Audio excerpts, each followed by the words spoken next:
وہ ایک بادشاہ بیمار ہو گیا، بہت علاج کیا گیا، لیکن بظاہر فائدہ نہیں تھا۔ کسی ظالم اور بے انصاف نے یہ مشورہ دیا کہ ایک خوبصورت بچے کو ان کے ماں باپ کی راضی اور خوشی سے بادشاہ کے سامنے بادشاہ پر قربان کر دیا، بادشاہ صحت مند ہو جائے گا۔ چنانچہ اس علاج کے لیے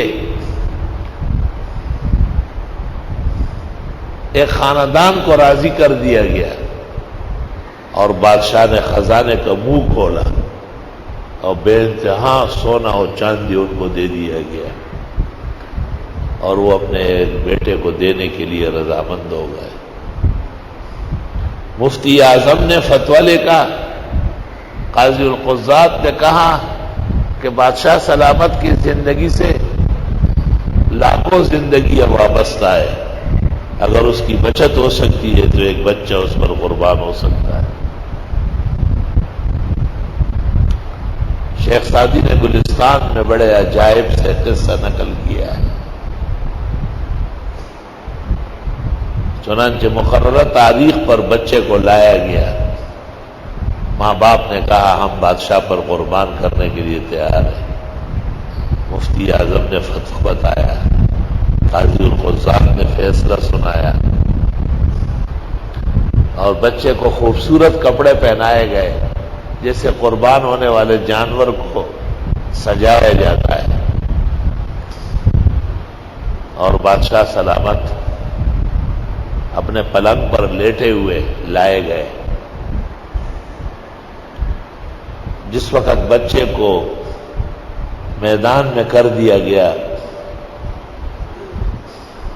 اور فیصلے سنائے گئے کہ یہ ماں باپ ہے، وہ رضامند ہے، اور یہ مفتی ہے اور یہ فتویٰ دے رہے، اور یہ قاضی ہے اور اس کے فیصلے ہے، اور یہ بادشاہ ہے اور اس کی صحت جان ضروری ہے، تو اندرا لحظہ اس لمحہ وہ بچہ جو تھا آسمان کی طرف دیکھا، وہ بخندید اور ہنس پڑا۔ لوگ بڑے حیران ہوئے کہ یہ تو ہنسنے کا موقع نہیں ہے۔ اس نے کہا دنیا میں شفقت و محبت کی انتہا ماں باپ ہے، وہ سونا چاندی لے کے راضی ہو گئے۔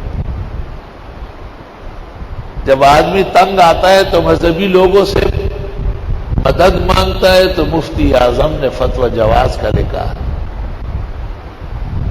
اور پھر عدالت میں پیش ہوتا ہے جان چھڑانے کے لیے، تو قاضی اور قاضی القضات میری جان کے در پہ ہے، اور جب کوئی نہیں سنتا تو بادشاہ تک پہنچنے کی کوشش کرتا ہے۔ بادشاہ کو میری جان چاہیے، کیونکہ اس کو بتایا گیا کہ اس کی جان تب بچے گی کہ یہ تم پر قربان ہو جائے۔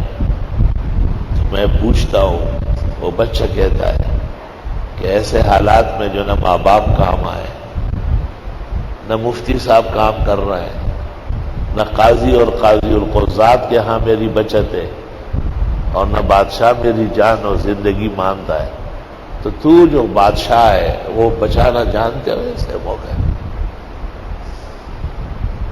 اس لیے مجھے ہنسی آئی۔ بچے کے سرفراز کلام سے اور اس متوکلانہ نقل و حرکت سے بادشاہ کے دل پر سخت اثر ہوا، اور اس نے کہا مجھے موت منظور ہے، لیکن اس بچے کو خبردار کسی نے قتل کیا، میں اس کا خون نہیں چاہتا۔ شیخ سعدی نے لکھے اللہ کو منظور تھا، اسی ہفتے میں بادشاہ کی زندگی بحال ہو گئی اور وہ مرض ظاہر ہوا۔ وَعَلَى اللَّهِ فَلْيَتَوَكَّلِ الْمُؤْمِنُونَ، اللہ پر بھروسہ کرنا چاہیے مسلمانوں کو۔ بعض اوقات بڑی حیران کن صورتحال ہوتی ہے، اور بظاہر آدمی کے بچ نکلنے کی گنجائش نہیں ہوتی، اور اس وقت اللہ اپنی قدرت کاملہ دکھاتا ہے۔